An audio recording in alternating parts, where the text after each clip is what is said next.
ಬಂಗಾರ.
ಓಂ ಶಾಂತಿ. ಇಂದಿನ ದಿನಾಂಕ 4/4/2026. ಪ್ರಾರ್ಥ ಮುರುಳಿ ಬಾಪ್ತಾದ ಮಧುಬನ. ಮಧುರ ಮಕ್ಕಳೇ, ತಂದೆ ಮತ್ತು ಆಸ್ತಿಯನ್ನು ನೆನಪು ಮಾಡಿರಿ, ಆಗ ರಮಣೀಕವಾಗಿ ಬಿಡುತ್ತೀರಿ. ತಂದೆಯು ರಮಣೀಕವಾಗಿದ್ದಾರೆ ಅಂದ ಮೇಲೆ ಅವರ ಮಕ್ಕಳು ರಮಣೀಕರಾಗಬೇಕು. ಪ್ರಶ್ನೆ: ದೇವತೆಗಳ ಚಿತ್ರಗಳು ಎಲ್ಲರಿಗೆ ಏಕೆ ಆಕರ್ಷಣೆ ಮಾಡುತ್ತವೆ? ಅವರಲ್ಲಿ ಯಾವ ವಿಶೇಷ ಗುಣವಿದೆ? ಉತ್ತರ: ದೇವತೆಗಳು ಬಹಳ ರಮಣೀಕ ಮತ್ತು ಪವಿತ್ರರಾಗಿದ್ದಾರೆ. ರಮಣೀಕತೆಯ ಕಾರಣ ಅವರ ಚಿತ್ರಗಳ ಆಕರ್ಷಣೆಯಾಗುತ್ತದೆ. ದೇವತೆಗಳಲ್ಲಿ ಪವಿತ್ರತೆಯ ವಿಶೇಷ ಗುಣವಿದೆ. ಈ ಗುಣದ ಕಾರಣವೇ ಅಪವಿತ್ರ ಮನುಷ್ಯರು ಅವರ ಮುಂದೆ ಬಾಗುತ್ತಿರುತ್ತಾರೆ. ಯಾರಲ್ಲಿ ಸರ್ವ ದೈವಿ ಗುಣಗಳಿವೆಯೋ, ಯಾರು ಸದಾ ಖುಷಿಯಾಗಿರುವರೋ ಅವರೇ ರಮಣೀಕರಾಗುತ್ತಾರೆ. ಓಂ ಶಾಂತಿ. ಆತ್ಮಗಳು ಮತ್ತು ಪರಮಾತ್ಮನ ಮೇಳವು ಎಷ್ಟು ವಿಚಿತ್ರವಾಗಿದೆ. ಇಂತಹ ಬೇಹದ್ದಿನ ತಂದೆಗೆ ನೀವೆಲ್ಲರೂ ಮಕ್ಕಳಾಗಿದ್ದೀರಿ. ಅಂದ ಮೇಲೆ ಮಕ್ಕಳು ಸಹ ಎಷ್ಟೊಂದು ರಮಣೀಕವಾಗಿರಬೇಕು. ದೇವತೆಗಳು ರಮಣೀಕರಾಗಿದ್ದಾರಲ್ಲವೇ? ಆದರೆ ರಾಜಧಾನಿಯು ಬಹಳ ದೊಡ್ಡದಾಗಿದೆ. ಎಲ್ಲರೂ ಒಂದೇ ಸಮನಾಗಿ ರಮಣೀಕರಾಗಲು ಸಾಧ್ಯವಿಲ್ಲ. ಆದರೂ ಸಹ ಕೆಲವು ಮಕ್ಕಳು ಬಹಳ ರಮಣೀಕರಾಗಿದ್ದಾರೆ. ಯಾರು ರಮಣೀಕರಾಗುತ್ತಾರೆ, ಯಾರು ಸದಾ ಖುಷಿಯಲ್ಲಿರುವರೋ, ಯಾರಲ್ಲಿ ದೈವಿ ಗುಣಗಳಿವೆಯೋ ಅವರೇ ರಮಣೀಕರಾಗುತ್ತಾರೆ. ಈ ರಾಧೆ, ಕೃಷ್ಣ ಮೊದಲಾದವರು ರಮಣೀಕರಲ್ಲವೇ? ಅವರಲ್ಲಿ ಬಹಳ ಆಕರ್ಷಣೆ ಇದೆ. ಯಾವ ಆಕರ್ಷಣೆ? ಪವಿತ್ರತೆಯ ಆಕರ್ಷಣೆ ಇದೆ. ಏಕೆಂದರೆ ಇವರ ಆತ್ಮವು ಪವಿತ್ರ, ಶರೀರವು ಪವಿತ್ರವಾಗಿದೆ. ಆದ್ದರಿಂದ ಪವಿತ್ರ ಆತ್ಮರು ಅಪವಿತ್ರರನ್ನು ಆಕರ್ಷಿಸುತ್ತಾರೆ.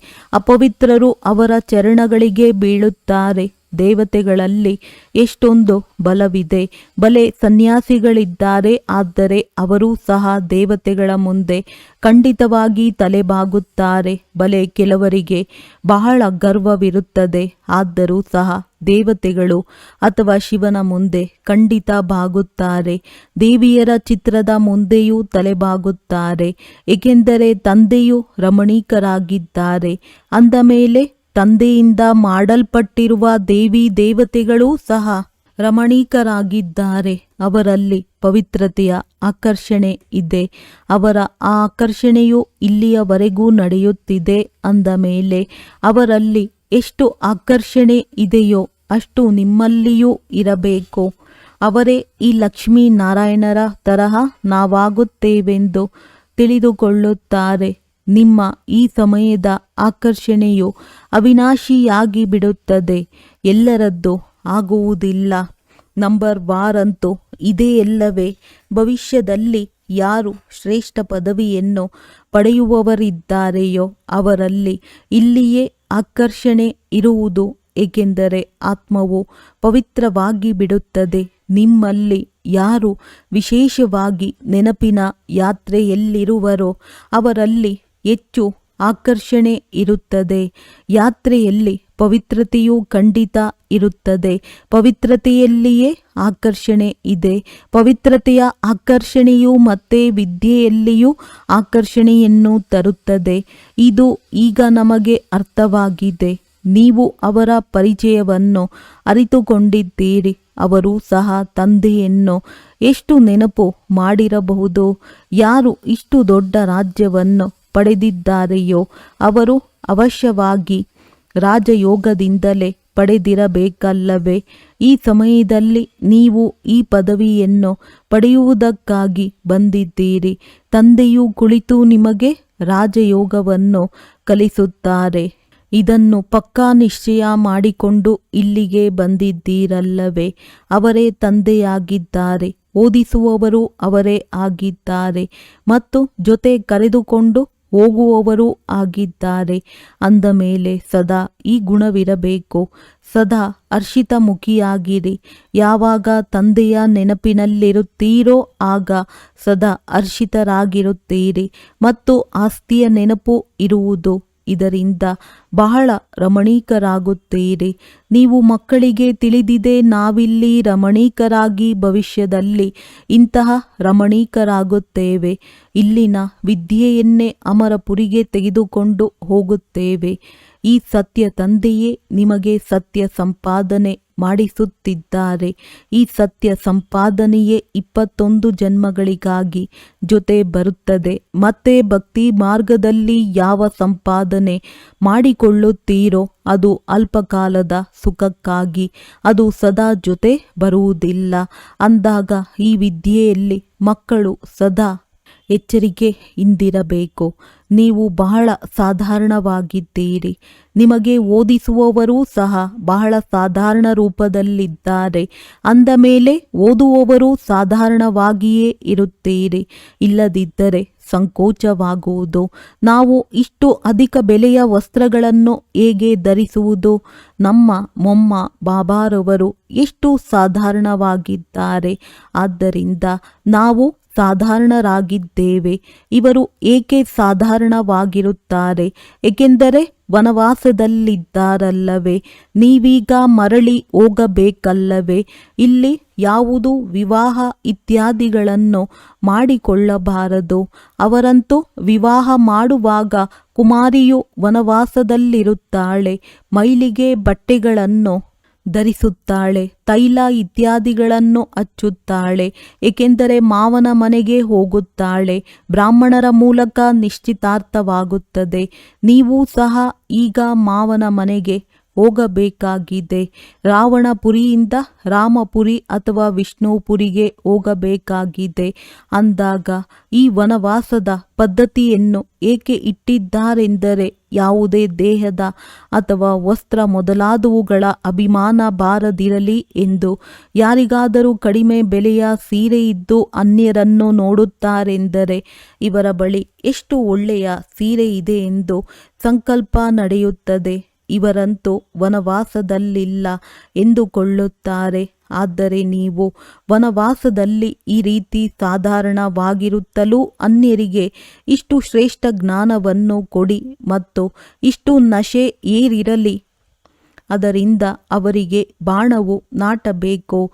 ಬಲೆ ಪಾತ್ರೆ ತೊಳೆಯುತ್ತಾ ಇರಿ ಅಥವಾ ಬಟ್ಟೆಗಳನ್ನು ಒಗೆಯುತ್ತಾ ಇರಿ.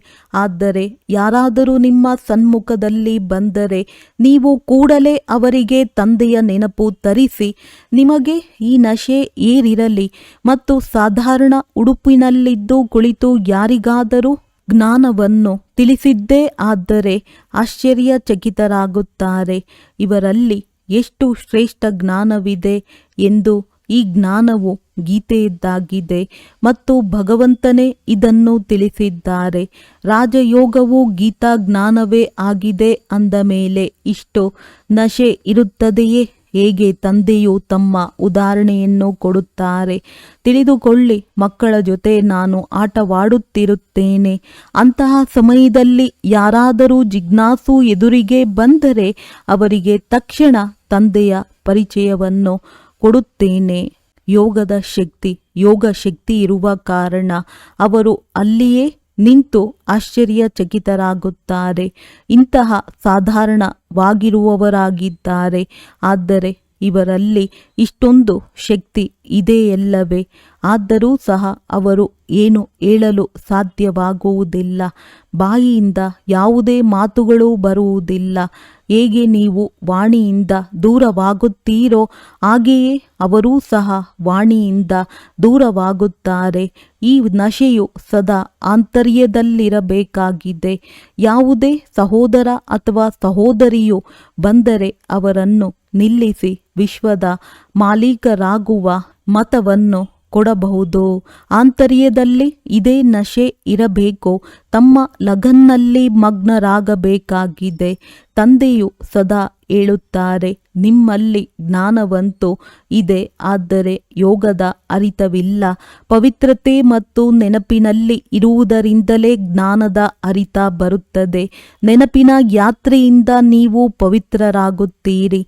ಶಕ್ತಿಯೂ ಸಹ ಸಿಗುತ್ತದೆ. ಜ್ಞಾನವಂತೂ ಧನದ ಮಾತಾಗಿದೆ. ಹೇಗೆ ಶಾಲೆಯಲ್ಲಿ MA BA ಇತ್ಯಾದಿಗಳನ್ನು ಮಾಡಿದ ನಂತರ ಹಣ ಸಿಗುತ್ತದೆ, ಇಲ್ಲಿ ಬೇರೆ ಮಾತಾಗಿದೆ.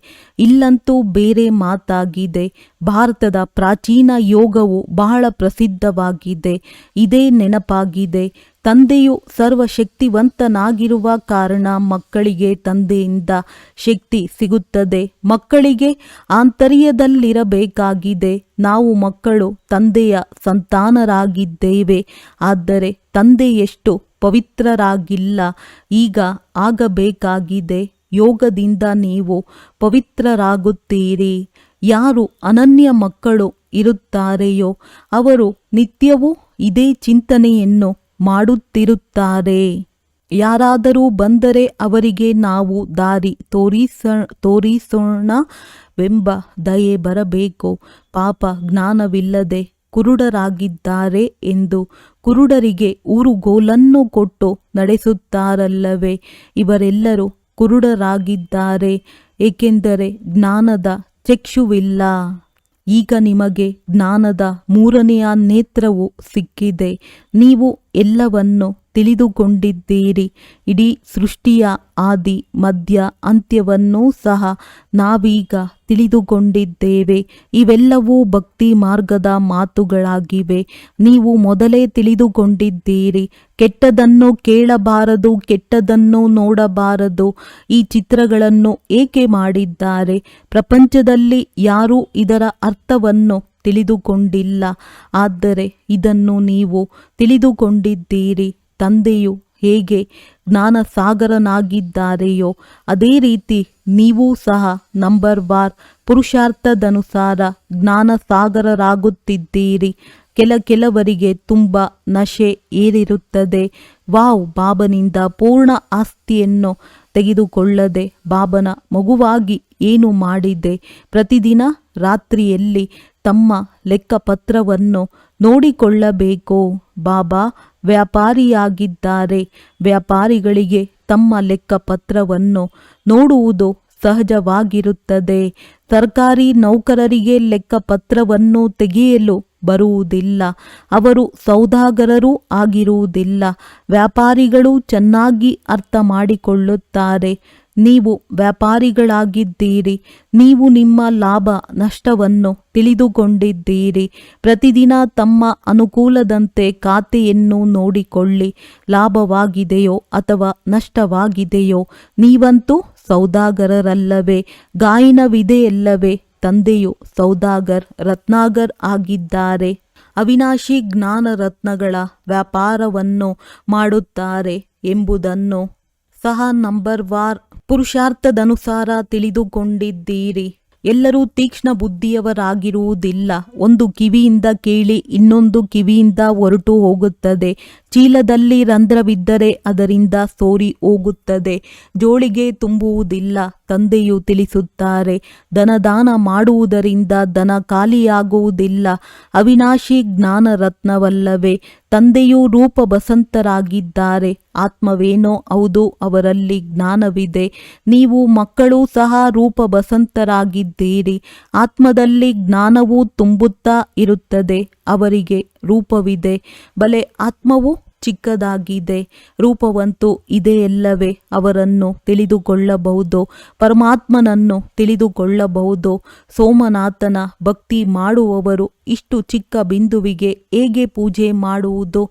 ಪೂಜೆ ಮಾಡಲು ಎಷ್ಟೊಂದು ಲಿಂಗಗಳನ್ನು ಮಾಡುತ್ತಾರೆ. ಶಿವ ತಂದೆಯನ್ನು ದೊಡ್ಡದಾಗಿ ಮಾಡುತ್ತಾರೆ. ಇರುವುದೇನು ಚಿಕ್ಕ ರೂಪವಾಗಿದೆ. ಆದರೆ ಅವರ ಸ್ಥಾನವಂತೂ ಬಹಳ ಶ್ರೇಷ್ಠವಲ್ಲವೇ? ಈ ಜಪ ತಪಗಳಿಂದ ಯಾವುದೇ ಲಾಭವಾಗುವುದಿಲ್ಲವೆಂದು ತಂದೆಯು ಕಲ್ಪದ ಹಿಂದೆ ತಿಳಿಸಿದ್ದರು. ಎಲ್ಲವನ್ನು ಮಾಡುತ್ತಾ ಕೆಳಗಿಳಿಯುತ್ತಾ ಹೋಗುತ್ತಾರೆ. ಏಣಿಯನ್ನು ಇಳಿಯುತ್ತಲೇ ಹೋಗುತ್ತಾರೆ. ನಿಮ್ಮದಂತೂ ಈಗ ಏರುವ ಕಲೆಯಾಗಿದೆ. ನೀವಂತೂ ಬ್ರಾಹ್ಮಣರು ಮೊದಲನೇ ನಂಬರಿನ ಜಿನ್ಸ್ ಆಗಿದ್ದೀರಿ. ಜಿನ್ನ ಒಂದು ಕತೆ ಇದೆಯಲ್ಲವೇ? ನನಗೆ ಕೆಲಸ ಕೊಡಿ, ಇಲ್ಲದಿದ್ದರೆ ನಿಮ್ಮನ್ನು ತಿಂದು ಬಿಡುತ್ತೇನೆ ಎಂದು ಹೇಳಿದ್ದನು.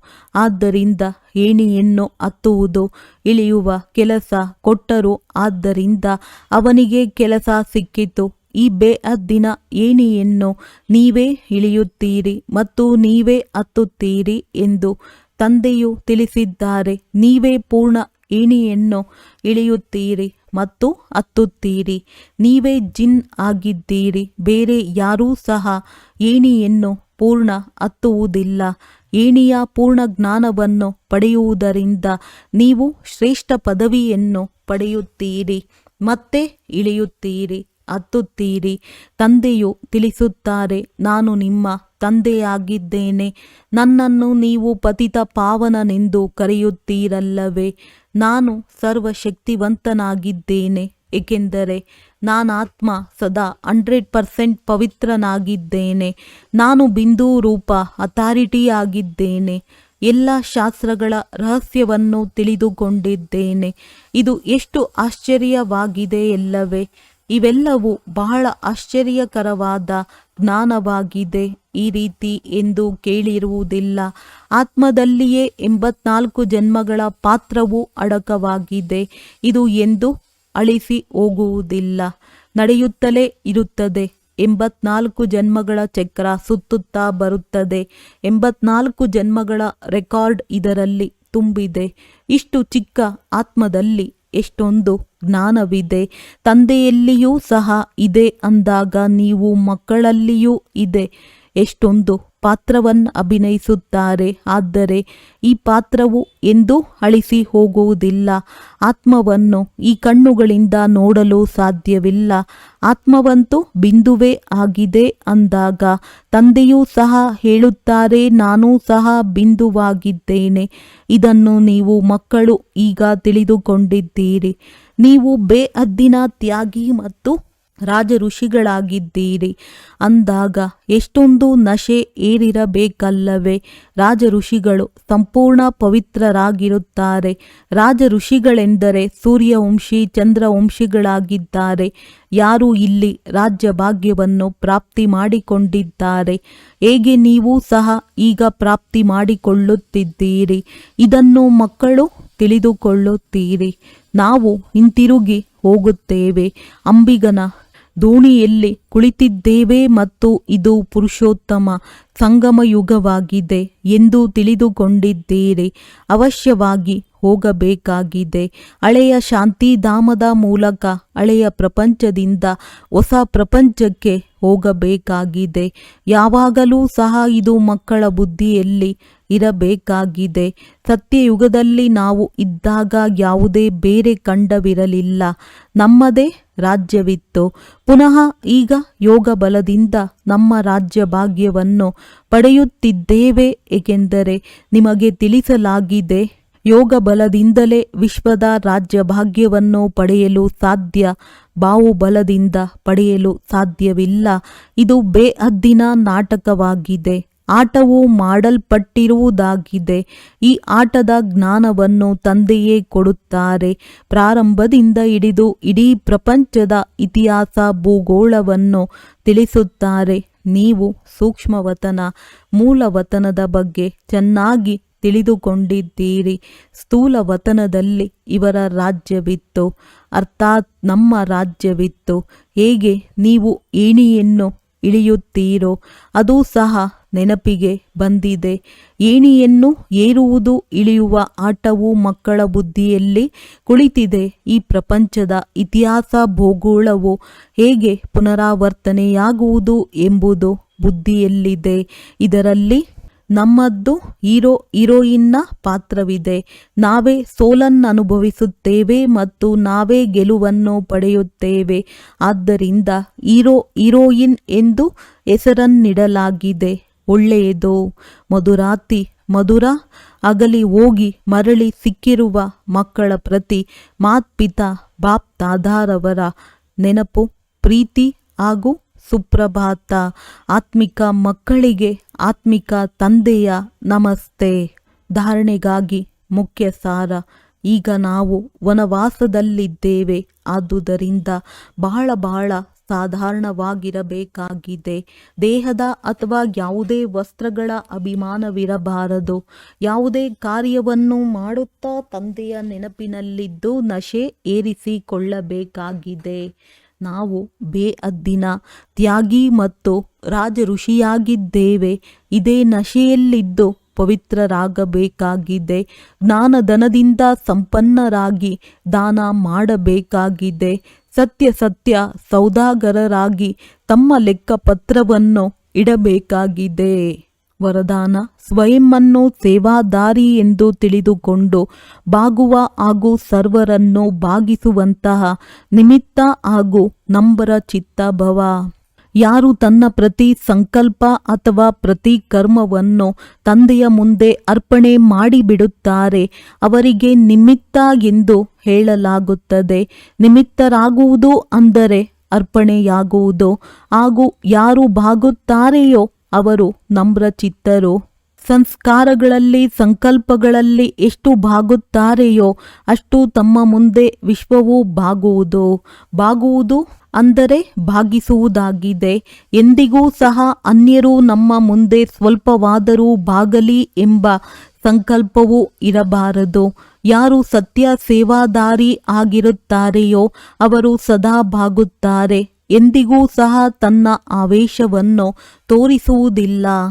ಈಗ ಸಮಸ್ಯಾ ಸ್ವರೂಪರಲ್ಲ, ಸಮಾಧಾನ ಸ್ವರೂಪರಾಗಿರಿ.